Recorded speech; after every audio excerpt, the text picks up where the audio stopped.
From Hollywood, California, welcome to Reza Riffs with your host, Keith Reza.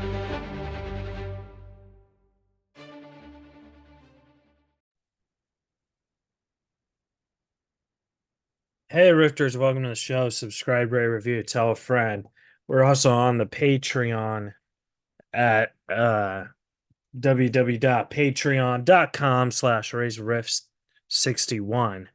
There's different tiers. You could be a Rifter for $5, a Rifter's Rifter for $10, and a Rifter's Rifter for $25. And for $25, if you're a Rifter's Rifter, you get the live video of the podcast and you get to listen to the podcast before anyone else. So if the podcast comes out on Monday, you get to listen on Friday. If you're a Rifter, you get a free cameo from me by sponsoring the podcast. And if you're just a Rifter and you want to throw $5, you get cool benefits like, hey, if you had $5 more, you could be a Rifter. All right, excellent. Glad we got that out of the way. Victor Pacheco will not be here. Alan Lee update. For those of you who know or may not know, he did have a stroke a couple weeks ago, and he's hanging in there. I try to visit him at least once a week, and that's all I could do. He can't talk right now. He mumbles. But I feel he's in good spirits. He can answer yes and no questions. And that's he like squeezes your hand and stuff. So yeah, he's getting better and we just gotta keep him in our good thoughts. That would mean a lot to me. Today's guest, very excited to have him. You've seen him on the Sopranos 24.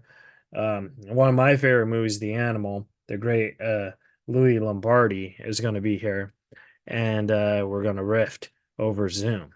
All right, guys, enjoy the show. Subscribe, rate, review. If you're fans, if you're here for Louis, welcome. Enjoy. I know I stole that from Michael Rosenbaum's Inside of You podcast, but I think it's a very nice message. So if you're here, enjoy. Thank you, Louis Lombardi fans. If you want to stick around for other guests, that'd be great. We have great guests. And if you're just a regular Rifter, enjoy. You guys are going to love Louis Lombardi as much as I. So subscribe, rate, review, tell a friend, and we'll see you guys after these messages.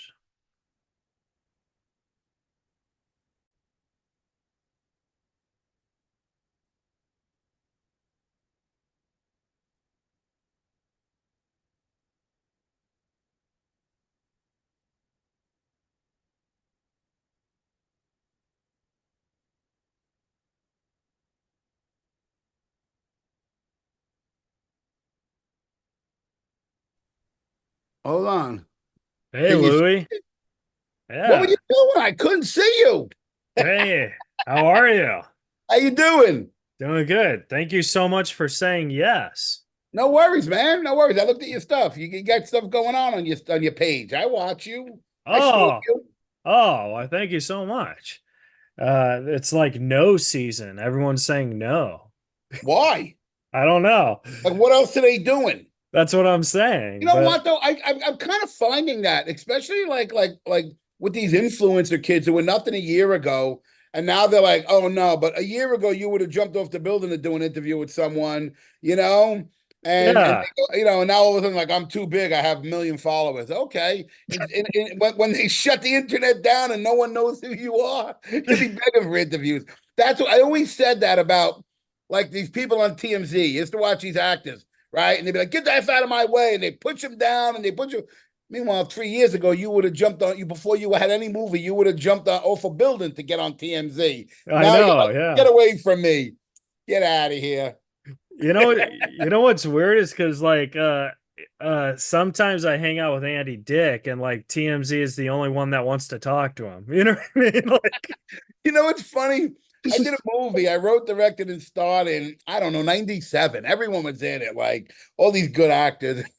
Andy Dick showed up to the set, right? And he was like, hey, man, like, we're doing a movie. I go, no, you're not that. Who are you? I go, what are you doing to my son? I threw him off this. This was 1997. I had like Mike Starr, Jimmy Matteo, Peter Green in the movie. I had all these. It was a short film I was doing when I first got here. He came so, like all cocky, and I was like, "What do you want here?" I didn't even know who he was. I was like, "Get off my set!" I threw him out of the, and I was shooting it all at the Roxbury. The whole movie took place at the Roxbury, that nightclub. Yeah. My buddy owned it, so he shot the whole movie there, and he came stimming on the set.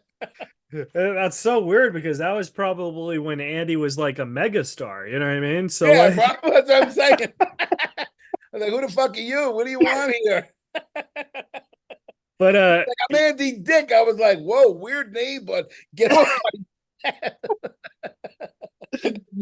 no, He's probably a nice guy. I don't know, but that was just my only Andy Dick story I got for you. everyone has an Andy Dick story. I'm sure they do. He actually is a very nice guy when he's sober.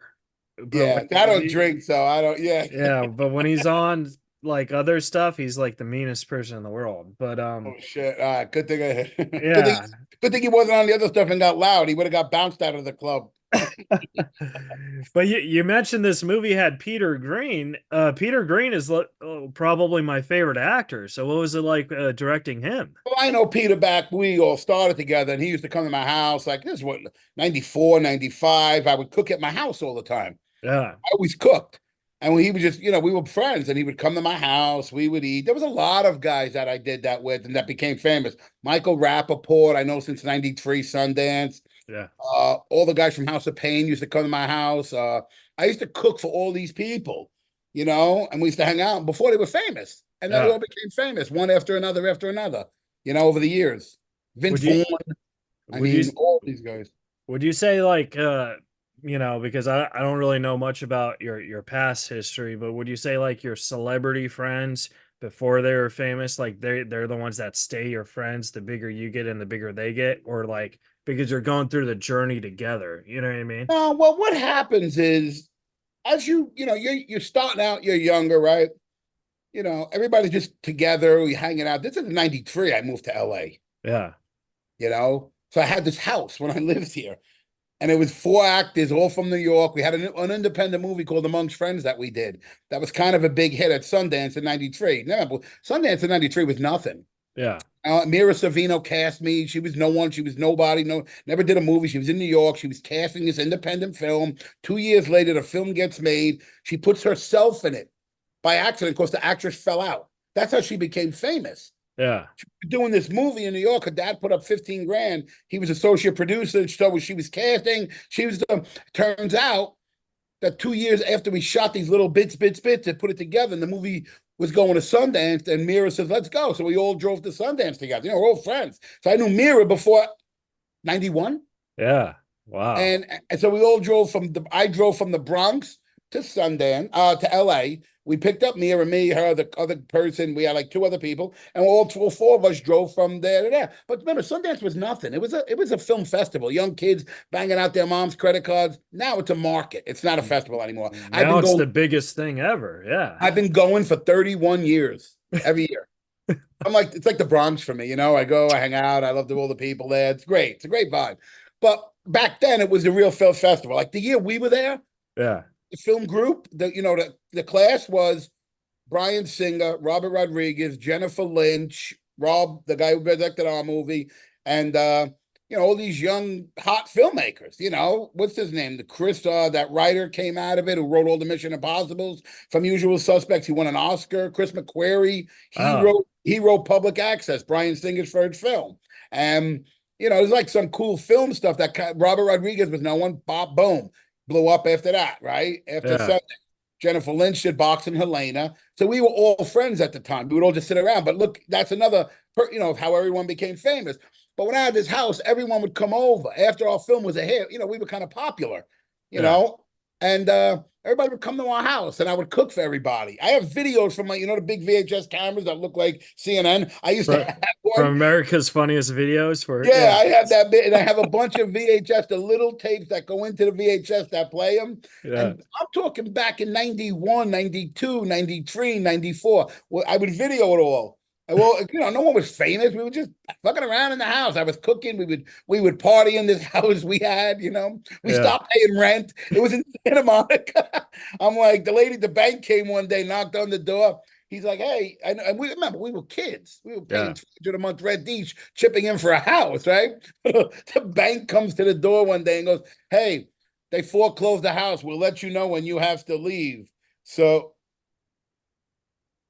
okay, I'm sorry, my lawyer just hit me up. Oh, But you want to pause it and no, not at oh all. no. So Okay. anyway, so you know, we had this house, and the bank comes and goes, "Hey, we foreclosed on the house, so she don't own the house. We'll let you know when you have to leave." Right? We were like, "Sounds good to me."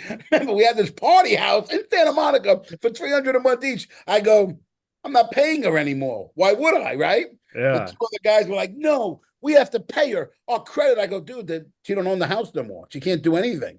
They get paying the $300 a month. I was like, done going out and party with it, because $300 a month back then was like 10,000 now. Yeah. You know, I wish things were 300 a month today, man. I oh mean, my God, I wish, I I was wish I'd be living like a king. I'd uh, have I'd have wine stains on my shirt. I'd be so happy, drinking like the king and the jester. But yeah. so that's basically like the beginning of my career.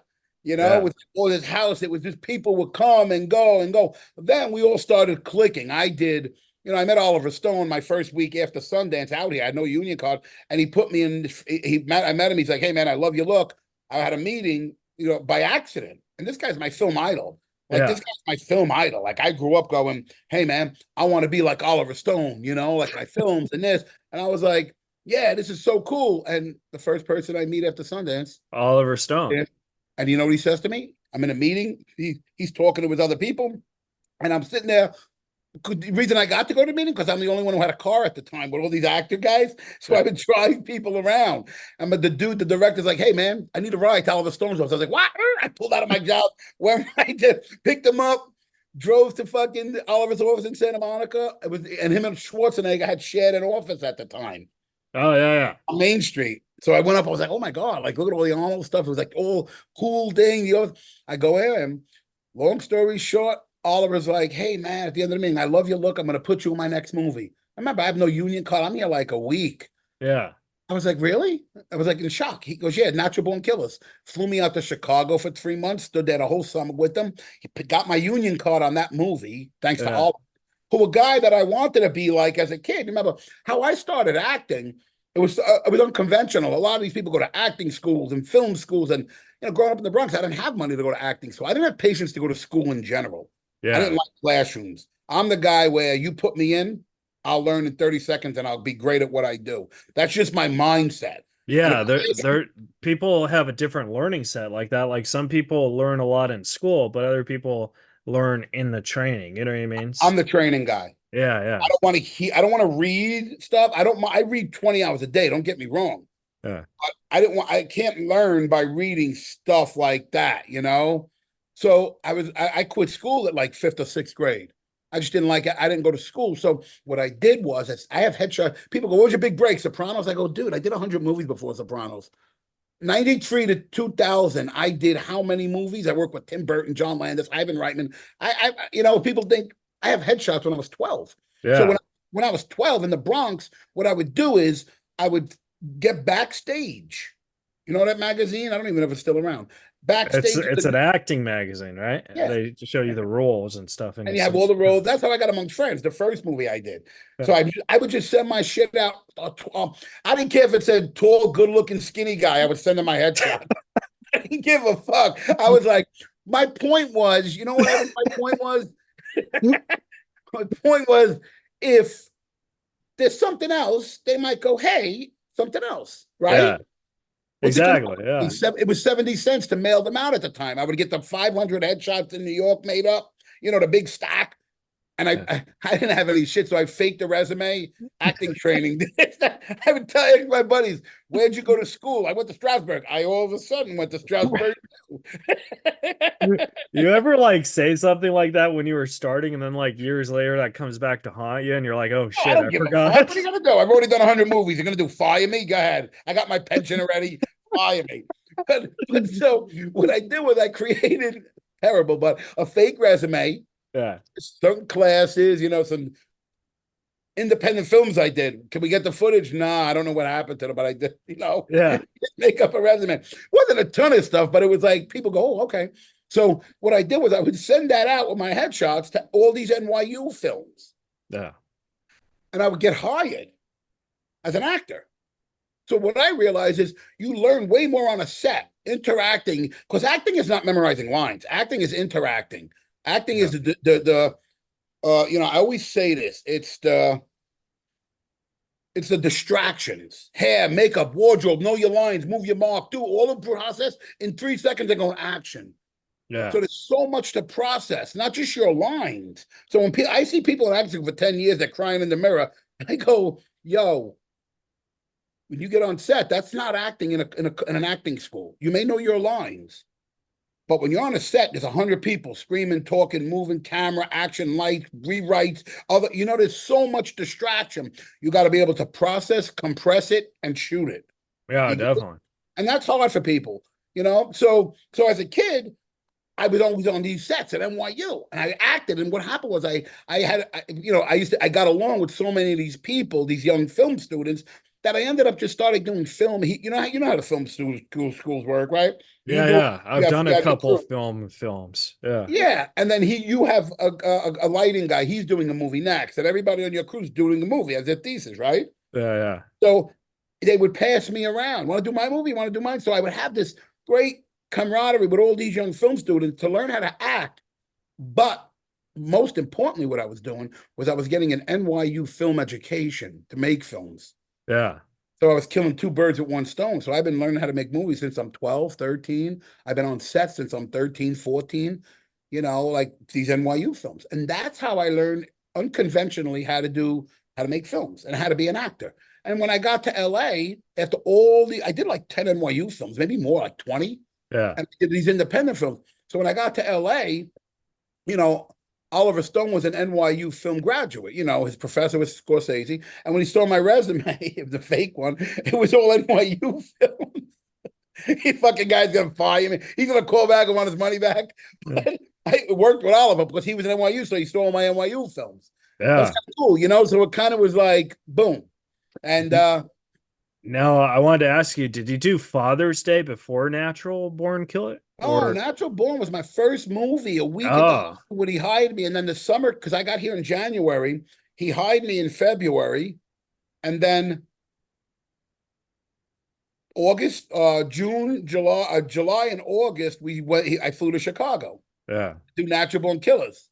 Nice. So it was my first film. Like my initiation into Hollywood was hanging on sets, and they wrote a book about the movie, and I was in every single part of that book. Not in the book, namely, but I was at every party, every event. Me and Downey made great buddies. We hung out every night. He just liked me, Robert Downey. So it just became this thing where it was Robert Downey, Woody Harrelson, Tommy Lee Jones, Juliette Lewis, fucking Tom Sizemore, Oliver, Don Murphy, and Jane Hampshire, and me at a table.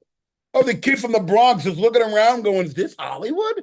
Man, did I hit lotto. I thought every movie was going to be like that. Going out every night, partying, clubs, shooting in Joliet prison, the real prison, real convicts being the extras. I ended up bonding with those guys in jail.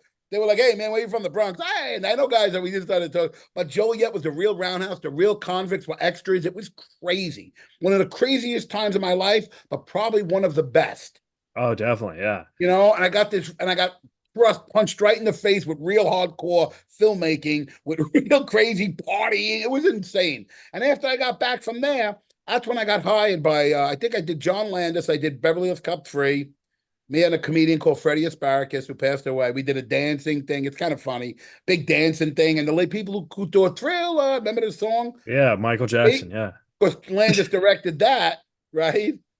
They taught us how to dance for this movie. So there's a lot of kind of cool little film things that came along with my career. I made the back of the box. My first film, The Natural Born Killers, I'm on the back of the box. I'm on the marketing of it. Yeah. Crazy. You look at the back of the box, it's me, like beating up Woody Harrelson in jail with Robert Downey. But you get it. So little perks come out of these things. Movies, as I started, was like, wow, that's cool. I'm on the back of the box for that. Just stuff like that, and my whole career has been like that. You go in, I try to tell people, you go in, whatever you do, you do 100 miles an hour or don't show up. If you show up and go, I'm only making 10, you should have never taken the job. Oh, definitely. See Yeah. my energy? This is Yeah. if you pay me $1 or if you pay me $10,000, I'm the same. You're gonna get that wanted to win every play quarterback mindset. I don't want to win the game. I want to win every play. Every time I throw a ball, I want to win. You know? It's kind of like stand-up, because stand-up's the same way. Like I do shows sometimes for, $2,000, and then I do shows for free. So like, but every single show I bring it and I try and be the Right. funniest person on the show. And you Because better. yeah. You better. Every time. I Yeah. don't care if you fucking bomb, right? You fumble the ball, you pick it up, the other team gets it, you play defense, you get it back, and you score. No matter what, you never fucking quit. When I'm in scenes and I'm doing my shit, and if I mess up I'll just run with it. I'll tell other actors, don't stop. You never Yeah. know what comes out of it, but then it becomes real. I'll just Exactly. keep going. People will just keep running the cameras. I've done that on a lot of movies. To be honest, I've improvised a lot. I did a movie, Suicide Kings. I had no lines. Me and Yeah. Dennis Leary. He liked me. He told the director, we're going to improvise this stuff. I'm not saying these lines. I was like, holy cow, I worked one day on the movie. I'm in 8 scenes. You are in a lot You know, of that. Yeah. Yeah. All by accident and with one day. Wow. I was supposed to have a bigger role. The director didn't want me in the bigger role. My buddy's the writer, producer, Wayne Rice, is like, yo, Louis, just do one day. You're in the car with Leary. He's got this 20-page monologue. You're going, yeah, boss. I was like, sure, I'll do it. He's my friend. I'm always enthusiastic, you know? I show up one day. Leary tells the director, I don't want to say these lines. He just basically tosses them. I don't know him. I'm like, hey, man, how you doing? He's like, hey, Louis, how you doing? I was like, Louis, okay. Hey. So, but this is early on, like before, like 96, 90, like those days. No, So I show up, we get in the car. The car's on a pulley and it's being pulled around LA. One night, I'm in 8 scenes. They wrote a movie for me and Leary, and they sold it to Live before Live got Orion. Before it got, you don't even know this, you're probably too young for these companies, but Orion, Live were film companies back then. Right. And they loved our characters in this movie so bad that they wrote a movie for me and Leary to star in. And so like a follow-up to Street yes, King. just for Oh, me and Leary. How wow. crazy is that? All from one day of showing up like enthusiastic. You know how much I made? $500. I'll tell you, 500 Whoa. they scale. Everybody else is making 8,000, 10,000. I go, I'll do it because my buddy asked me to. And you were in half the movie too. Yep. So like, but let me tell you, I did that for 500 for a favor. So the director ended up seeing me later on and going, hey man, I made your style. I go, dude, you didn't do nothing. I improvised the whole fucking movie. Let's be realistic. You didn't want me in your movie. You put me one day as an extra, and I did it. And look what happened. I shined in your movie, correct? yeah. But what the good thing about that was Georgianne Walken, who Christopher Walken's wife, right? She's the casting person for Sopranos, Entourage, all these shows. She's the biggest casting one. She had seen me in the movie because she watched it because Christopher was in it. She's like, oh my God, Louis, I love you. I'm doing this show. I'm casting a show. Do you want to come in and read for it? It was Sopranos season 1, the pilot. Yeah. I went in, I read for Big Pussy, and it was at Brewston Gray. I auditioned, and about 2 weeks later, I got another show at Malcolm McDowell called Fantasy Island. Oh yeah. It was the remake. Yeah. I was like, I'm playing fucking last tattoo. very long, right? No, we did 8 episodes. So Oh. again, I'm writing a book now called Breaking the Cycle. All the tragedies turn into triumphs. Oh, That's why definitely. when bad things happen, get the fuck up. That's when something great's going to happen. If you lay down and die, you're going to get run over. But Yeah. you got my whole life has been that. Every time something bad or horrific happens, some massively great stuff come out of it. And that's what I try to tell people all the time, up until today, like my whole life. So I did that movie. Georgianne sees me. I go in to read for Sopranos. A week later, I get this show, Fantasy Island. I moved to Hawaii. Barry Sonnenfeld did it. It was Barry Sonnenfeld's show.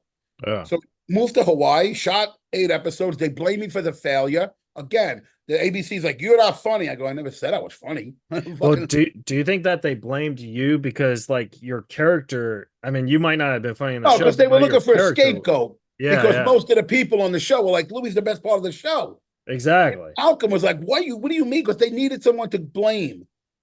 When a failure, they don't want to take God. We made a mistake, Meanwhile, they always blame the funny people, I realize, though, on that stuff. Right. But you want to hear what happened? And this is, again, a blessing that they did this. They fire me. I'm 25. I'm 30 years old. I'm living in Hawaii. I'm making 30 grand a week. I'm like, better than being on the Bronx slinging drugs, or being a gangster and shit. I was like, so now they fire me. They make me feel like shit, right? Tell me it's my fault. It's my first show, but no second one. So I go, all right, whatever. I go home. I see my mother, right? It's the holidays. I leave Hawaii. I go back to New York to see my mother, right? I get a call. My agent's like, hey, you're in New York. Georgianne Walker wants to see you for season 2 of Sopranos. They didn't start shooting yet. She wants to see you right now. Like, I was there 2 days. Yeah. I go, from this movie for $500 2 years ago. You get it? Yeah. So I show up, and I knew Gandolfini since the mid-90s, way before Sopranos. Like, again, these are all the people we know before fame. All right, $500 one day. I start on the show. I got a ton of money now. I go to New York. I'm a kid, I'm like, this is great. This is fun. Yeah. Georgianne calls me in. Gandolfini's reading with me. I read one scene. He's like, okay, you're done. I was like, man, I fucking suck. I just got fired. I just got thrown out of this room. My buddy Gandolfini, I was like, man, I gotta fucking go back to the streets. Bro, I go downstairs. I get a phone call immediately. Yeah. They hired you. One episode. It turned into the whole storyline of me and Big Pussy. Yeah. From one episode. But I believe it came back from the free $500 one day on Suicide King. And it's also one of those things because I read that your performance in The Sopranos, some producer liked it so much that they told someone on 24 to watch you, and that's how you got on 24. Joe Cernow. Yeah.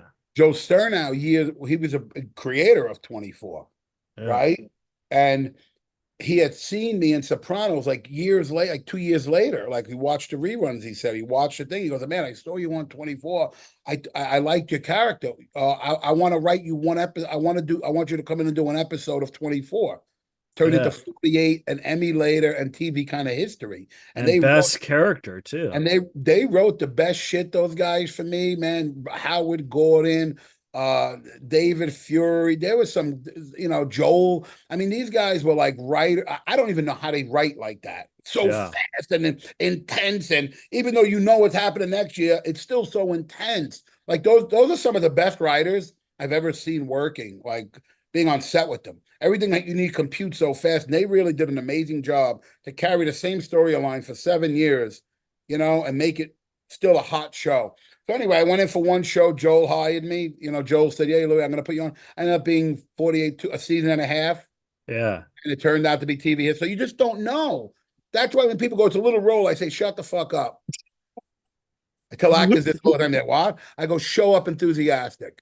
Make something of that one day, like I did on Suicide Kings, like we did in Amongst Friends, like I did with most movies. I just show up. Yeah. They're like, this guy's like a pit bull in the fucking kennel. I'm like, okay, where are we doing? But I'm laser focused, professional. Yeah.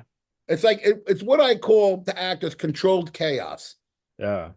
My mind is going, I'm going to kill this. Like, I'm going to Tom Brady the shit out of this fucking play, Yeah. But in my energy, it's like, okay, control yourself, but your mind, let that be your energy source. And that's what it always was for me. My daughter comes now to sets with me, and actually they think she's like, she watches me laughing and eating, and then they'll go, okay, we need you. Like, I can focus in 2 seconds. I don't need this to be in my trailer. Ooh, the coffee's hot. I'll be there hanging out doing this. Give me 2 minutes. Yeah. Give me 2 minutes. I like to laugh. I like to have fun. If the set is miserable, I won't go. Oh, really? Yeah. Even if it's a good paycheck? I did it for years, and it's what's more important, your happiness or a paycheck? Don't get me wrong. If they give me 40 grand a week, I'll take a kick in the nuts every time I show up to set. Here you go. I'm here. All right, let's get the scene going. Well, if you're asking me honestly, I would say happiness. But if you're asking me when I can't pay my rent, I would say rent. Well, now I say that. Now I do it usually. The second part of my life is this is business. I have a daughter. I need, so I have to do, But early on, I was like, if it's not fun, I'm not coming. I have to be fun. Yeah. Right? Life. You want everything to be live. You know what I'm saying? So I just believe that if it ain't fun, don't do it. Especially for your whole entire life. Because then you're going to end up miserable. You're going to have no joy but money. For sure, you're going to hate life. You're going to hate, I got to go to work again. I'll never be that person.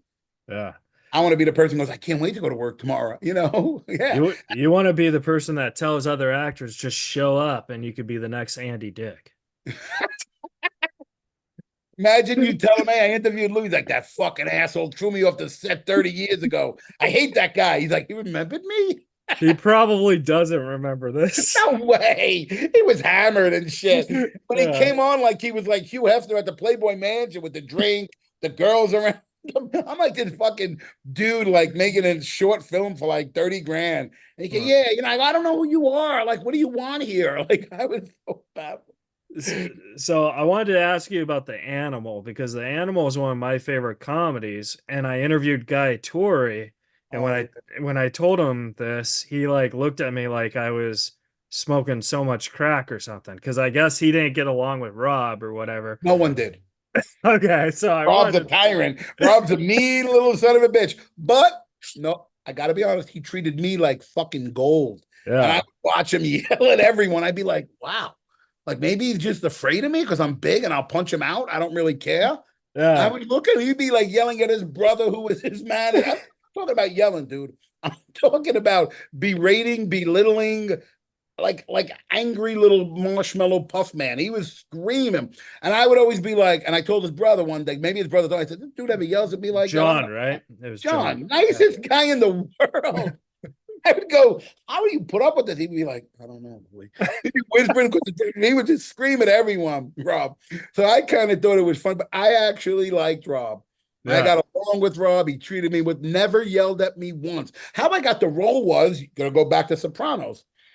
This is why that $500 a day made so much sense. I did that for free. I got Sopranos from it, basically, correct? I got 20 more from it. And I basically got The Animal from it.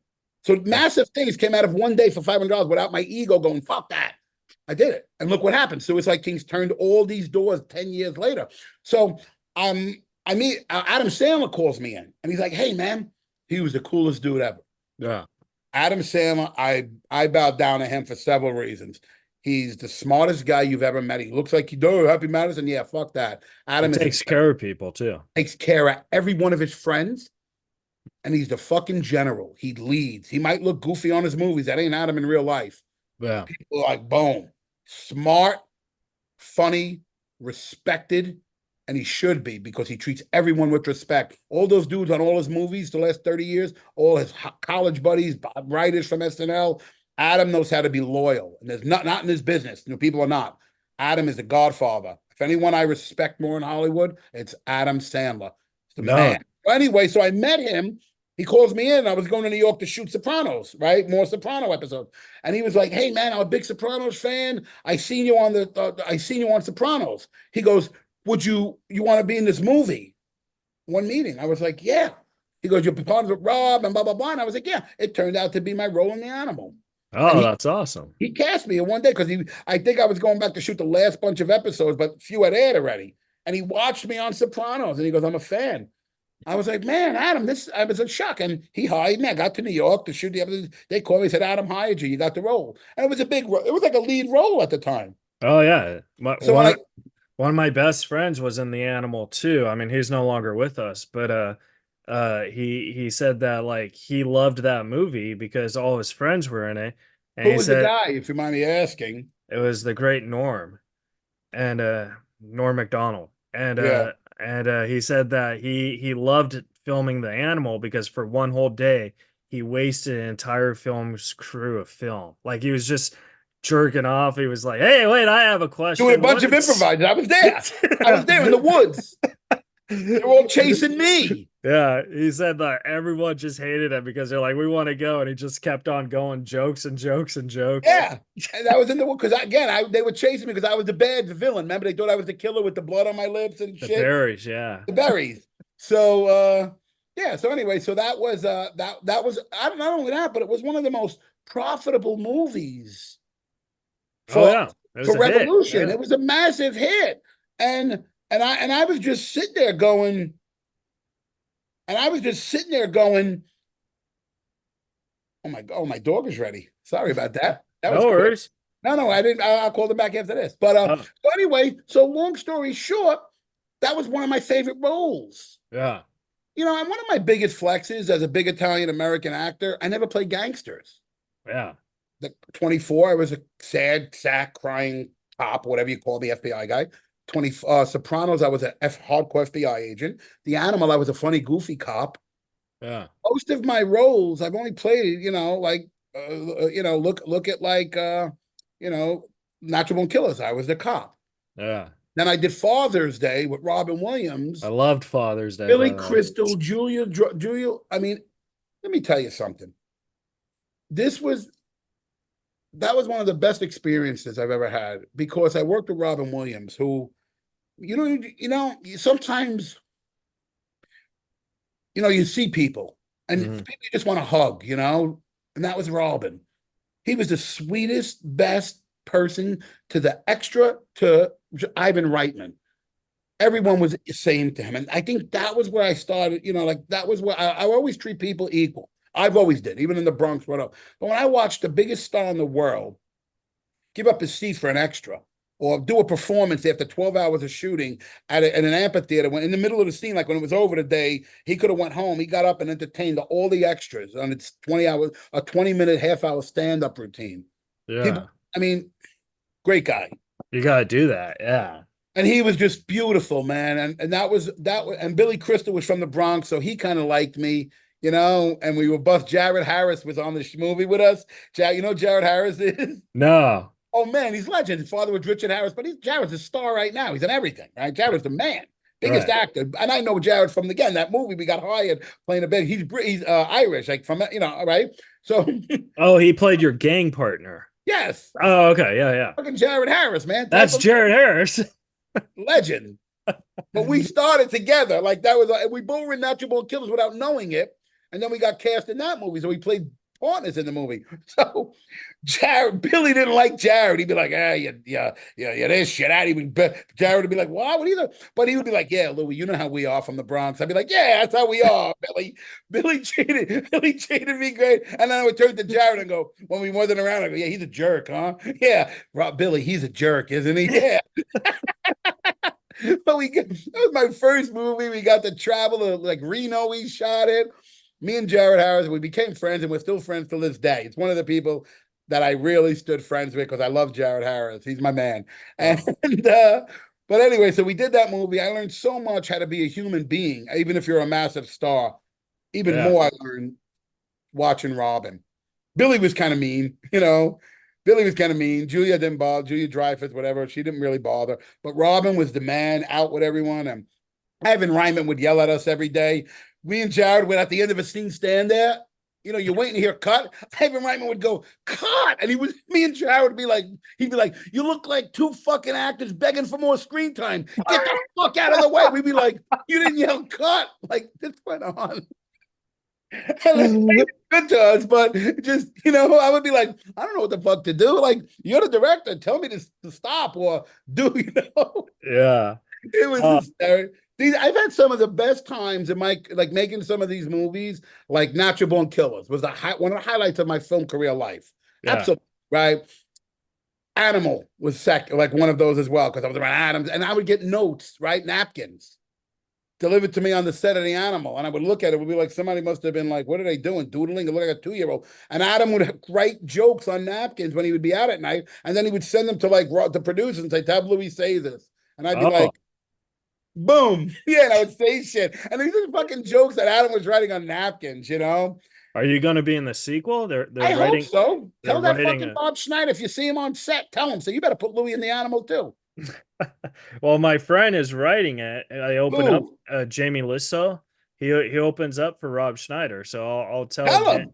I'll say, tell hey, Jamie. Man, Louis better be in that movie. He's gonna kick Rob's ass. Yeah. And I don't know if I'll vouch for Guy, because I think Guy didn't really, but I was like, okay. No one did, dude. I must have been the only one who had a great time. I really did. They all treated me like gold. Adam, Rob, his brother. I still talked to his brother last month. I got an email. My buddy. I mean, I get along with everyone. Unless you disrespect me, then I'm not. But if you're nice to me and we talk and we're cool, I'll eat with you, I'll hang with you, I'll be your buddy. But if you call me, if you disrespect me in any way, shape, or form, then I'm not going to have patience for you or anything else. And I don't give a fuck who you are. Yeah, for sure. It's my mindset. I grew up in the streets. I've been on the streets since I'm 12. You Yeah. know? Yeah. I'm like the same way actually, because like even just on this podcast, I don't want to say names because now we're good, but I asked this person to do it and then they told me that like it's not worth it to them. And I was like, "Whoa, did you see everyone who else who's done it? It was worth it to them." But that's But irrelevant. Is it worth it? yeah, that's what I'm saying. So like I kind of and with the email with my Asperger's and stuff, like maybe I misread it. But anyways, after I sent this email, he actually called me up and apologized. So I was like, "Whoa," you know what I mean? Like that's pretty cool. Yeah. Well, you should. Don't be an asshole. Yeah. I tell people that straight up now, and again, if I don't enjoy my sets, I'll tell people, yo, don't make my life miserable because I'll make yours. Let's be here. Let's be happy for the day. Let's eat. Let's do whatever the fuck. But I don't want to argue. I don't want to fight with people, especially during work. Work Yeah. should be fun. Or else, again, I'd never do it. I'd be really, bro. I'd be living with you, wherever the fuck you live. Dude, come live with me, Me and my man. dog, Bruno. Your dog's name's Bruno? That's Fuck awesome. yeah. Bruno Lombardi. My dog's name's Boomer. Oh, So really? Boomer and Bruno. That'd be like a If you cool. look at my Instagram, actually, if you look at my Instagram today, my stories, I did a clip of Suicide Kings is up there, Yeah. and my dog Bruno. Oh, that's awesome. Yeah. Anyway, but so I believe in like treating people with respect, you get respect. This town, I'm going to give you the reality of what this town has been. It's a fuck town, meaning you get fucked over early on. Instead of going, I'm not going to fuck the next person because I feel terrible being fucked over early on. I'm going to fuck the next person. So in my book, it's called Breaking the Cycle. That's what I kind of say. It's like, it's a fuck syndrome. Yeah. You fuck me, I fuck you, and it never stops. Is the book out? We're almost done with it. It's going to be Oh, really cool because again, it's all about my life. Like even growing up, like I come from a life where everybody's a gangster. My grandfather did 30 years. All my friends did 25. My father was killed when I was 3. yeah. So but people go, that's so tragedy, and I go, no, it was probably one of the best things in my life that happened. And people go, what? Because I would have never became an actor if my father was alive. They wouldn't have tolerated that. Or my grandfather wasn't in prison. What's an actor? It would have been that. I would have probably been dead or in jail at 20, 25. Right. The Yeah. rest of them. Yeah. So him dying, and I would go visit my grandfather in these prisons, Lewisburg, Allen, and I would sit there as a kid, 5, 6, 10. Remember, he did 30 years. So I basically grew up in the federal prison system. And I would watch all his buddies and all these guys and all my friends suffering in this prison. And I would watch my home. Well, the women suffer more than the guys because the women are bringing up the kids and struggling. So I would watch the suffering of all these people. And I started going, I don't want this in my life. Yeah. And I started sending out my headshots at 12, 13, like I was saying, remember? Yeah. That's why I started going, I don't want this life for me. I want something different. And I found acting. So if my father was alive, I don't know if I'd have been in LA and been talking to you about 100 movies and 10 series and Emmys, I'd probably be in jail with that. So I broke the cycle for Yeah. my daughter. So my daughter's never going to know what it's like to go visit her dad in prison. Like I only knew my uncles, my my friends. That's all I ever knew was prisons and Yeah. street life till I was 25 and I moved to LA and I got out. That's why when they called me and said, hey, we have this movie at Sundance, I was like, I'm out. This is God blessed me with this opportunity. And I got my car and I drove from the Bronx with 5,000 in a car. I drove to LA and then I drove to Sundance. I didn't care. It was my way of getting out, even though all my buddies had gotten arrested. What a tragedy again. But I took that as a sign of this phone call going, we're going to Sundance. I didn't know no one knew what Sundance was. It wasn't Right. like this. It was nothing. I took the shot and God blessed me by going, no one's around. You have no excuses. In higher powers mentality. No one said it to me, but that's, and I was like, you got to do this. And I watched everyone suffering as a kid. And I said, I don't want this. And that's what changed the trajectory of my life. I didn't go, I'm going to be a gangster because I saw the tragedies, because I lived it. My family was it. People want to be a gangster until they get arrested, but they don't know what it's like because they don't have families suffering from it like I did. Right. You know, If it makes you feel any better, I mean, I'm glad you're on this path, but even if you were on the other path, I'd still want to interview thanks. I'd be like, yeah, there's 8 bodies buried. Oh, delete that. You'll be like, nope, it's already recorded. 8 bodies buried at the beach, bro. Come near, you fucking do it. you. Oh, right. But I was always like this. That's what was my acting career was. My acting career was my energy, was my confidence. You Oh put me yeah. in a room with models to 80-year-old old men and women, to young kids to old people. I'm the same. I get along with every single person. That's Confidence just, plays a big key in the art too. that's I think it. a lot of people don't realize that. No, a lot of people don't, a lot of people do not. And I'm the guy who was my whole career was built on confidence. I remember I went to fifth grade and I learned how to do everything on my own. And I was always great personality where I could talk, even on the streets. That's how I got so many people involved in the street stuff. I would always connect people because I was good at doing that. Yeah. And you know who's one of the people I know when I first started out that were the coolest people, and he still talks to me? Joe Rogan and Jim Brewer. Oh, Joe nice. Rogan, Joe Rogan did a show called News Radio, and my buddy was writing on it. So I met Joe in 93, 94, and he was a badass motherfucker then, Joe. Yeah. All this hoopla of MMA, Joe was doing that in the 80s. And I remember him training and fighting when I knew him in 93. I was like, man, he's a badass dude. Back then, Yeah. the fuck became cool. Joe was brutal. And I Huh. always liked Joe. I always got along with him. And his best friend was Jim Brewer. And Jim Brewer was out here trying to, go to meetings. And I would drive Jim Brewer, like the Brostine Gray. And we ended up doing a show together called a baseball show. And he was on it. But anyway, I made friends with guys like that as well. It made me think about what I was telling you early on. And Joe Rogan still, I'll be like, hey, Joe. He'll be like, hey, buddy, how you doing? He's always responds back. And the coolest dude ever, Joe Rogan. And the baddest motherfucker out there before was cool. So I Oh, respect Joe too, man. Joe's the man. He's the most popular guy on the planet, and he still responds like, "Hey, Louis, fucking his podcast changes comedians' lives. Like yeah." if you get on that, you could I asked him sell if I can out come on and do theaters. it. I said, Joe, can I come on and do it? I have a lot to say. Yeah. A lot of shit that he aligns with. So do I. Yeah. And I remember him back in the day when we were just starting. So I hope he puts me on. I love Joe. Joe's a good man. But I'm again, sure he will. Yeah. it's another person back in the day that we started with. But yeah, so like I said, man, the book is about tragedies to triumphs. Horrible things are going to happen in your life consistently. That's life. That's not bad luck. That's life. It's Yeah. how you overcome adversity that's going to make you who you are. Remember, I'm a kid who had no one. I walked around the Bronx from 10 years old with nobody. I literally was alone on the streets. I had my mother, but she wasn't really around. My grandmother's, but I was just a kid just strolling the streets at 10, 11, 12, 13 years old. Yeah. Big Pussy, I know Big Pussy from Sopranos since I'm 13. And he tells stories how I used to go collect from him at 13 years old when he owned the bar. Yeah. And I would go collect. That's all I knew. I was like a street kid. I didn't know anything else. I didn't have anyone. So I learned all this stuff on my own. I never really followed politics. I never followed religion. I always was like, if I like you, I like you. I don't care what you are, what you look like. If you're cool, you're cool.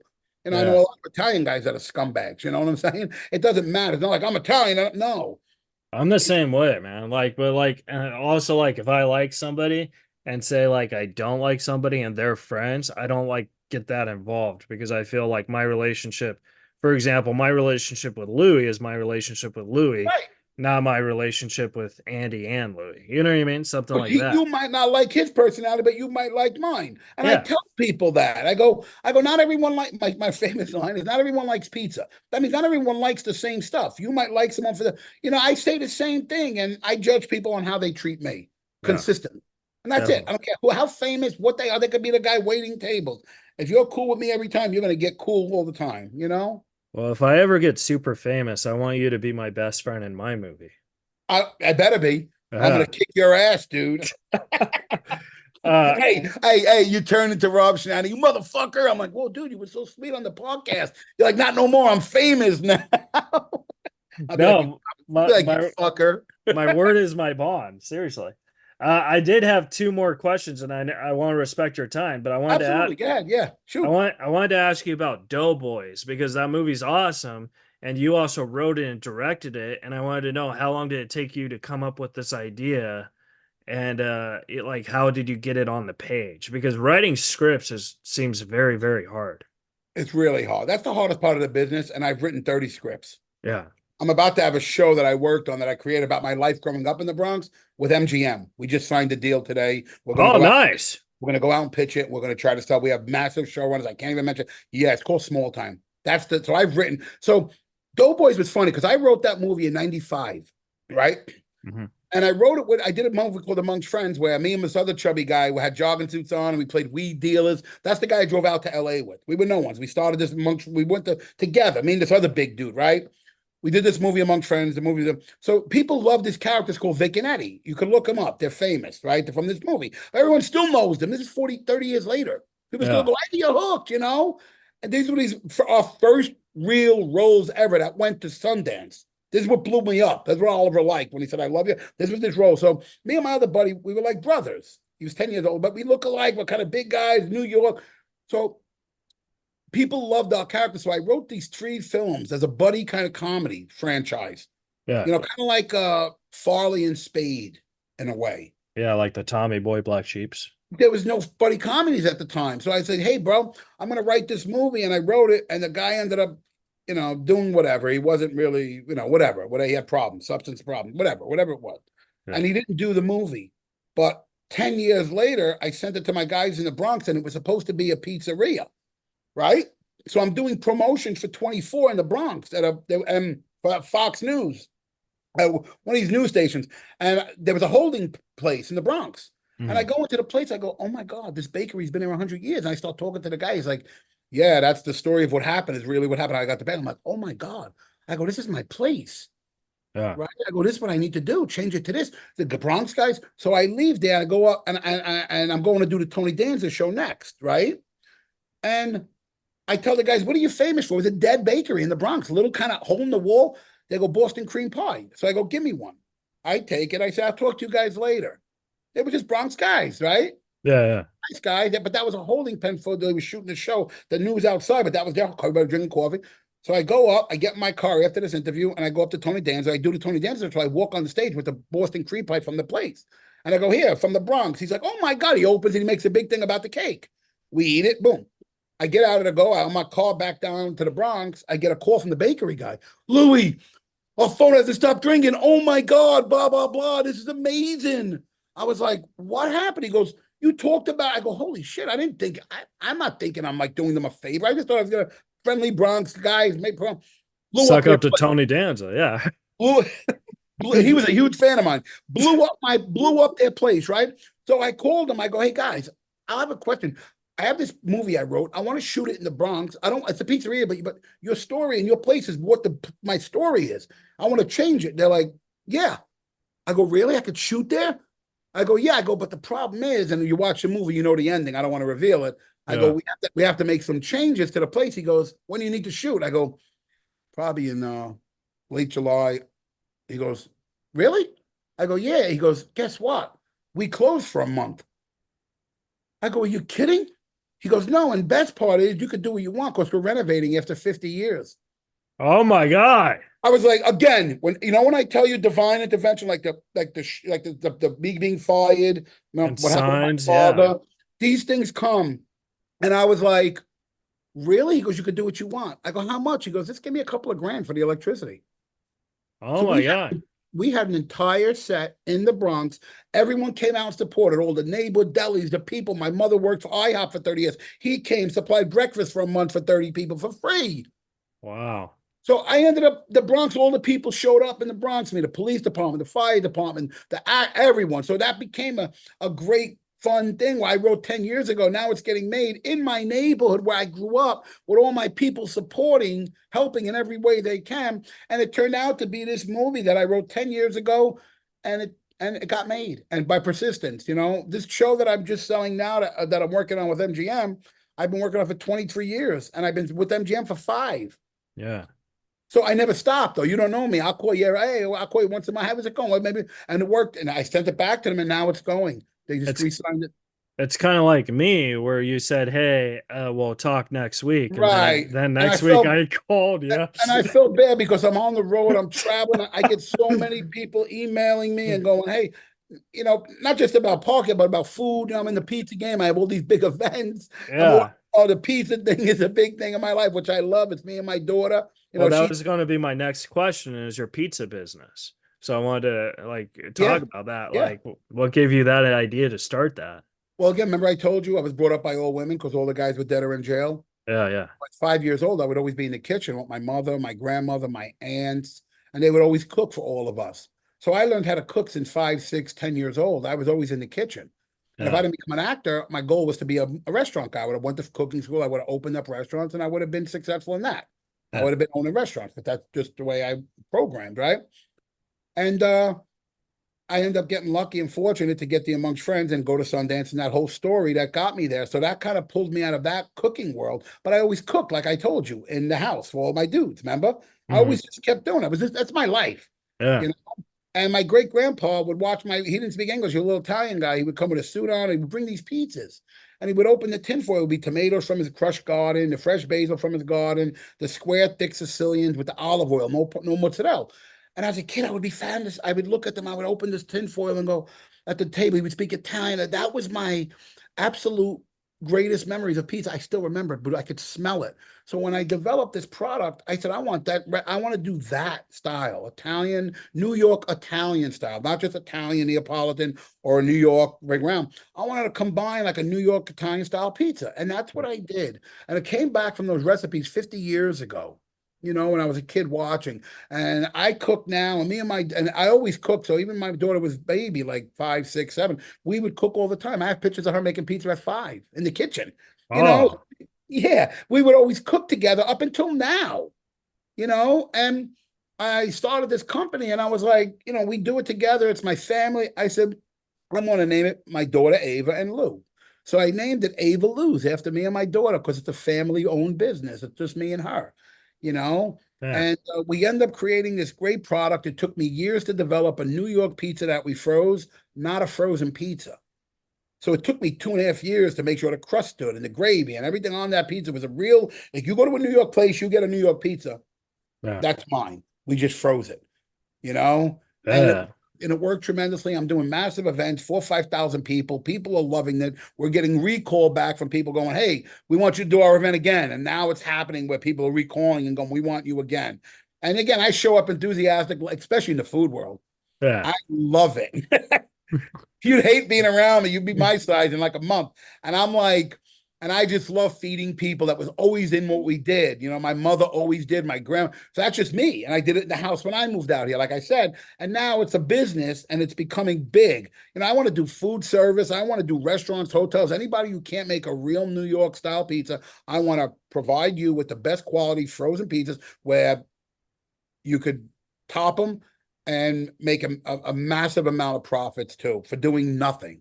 Yeah. The system I've created, even on the festivals and the shows and all this stuff we have coming up, I created an unbelievable system that turned into a franchise model that we're doing now. I don't know if you saw this thing, Howie Mandel, on my Instagram. If you check it out, I was there last week doing a podcast for Bill Ranick, and Howie came out and he's like, "It smells great." It was all off the cuff, all just real.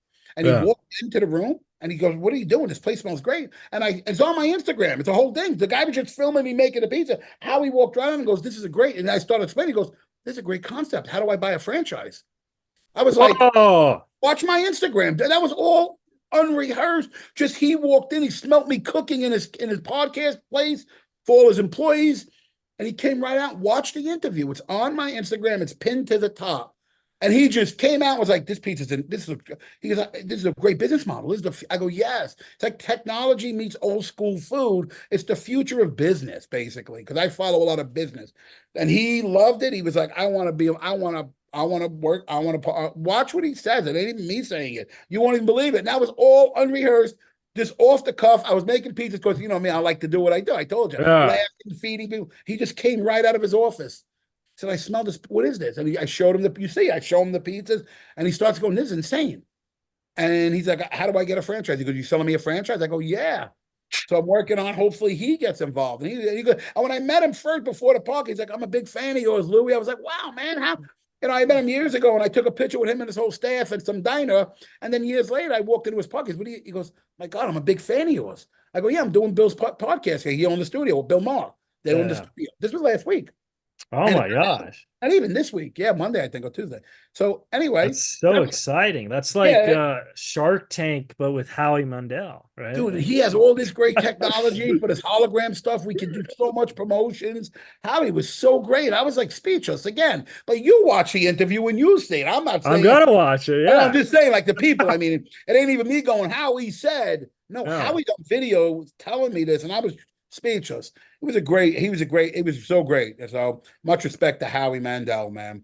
Yeah. He believed in what I'm saying, which is even better because this is more about me and my family. It's not just about me being in Hollywood. It's about Yeah. me and my pride and my love of cooking and my family. And he understood it in 3 seconds. So I'm It's working on like who you are besides the actor. that's who I really am. Yeah. So, And he loved it, which that's my real personality. When I show up to these festivals, I do 5,000 events. I'm out there yelling. Everyone's like, "Gabagoo, can we get pictures? Sopranos 24." I get emails going, "Man, your pizza was great. We're big fans." So it's kind of like I did in the Bronx, feeding people, and people appreciated it, and it ended up to where I am today. yeah. And But now, Louis, my last question for you, because I want to respect your time. Where can the folks at home follow and support you at?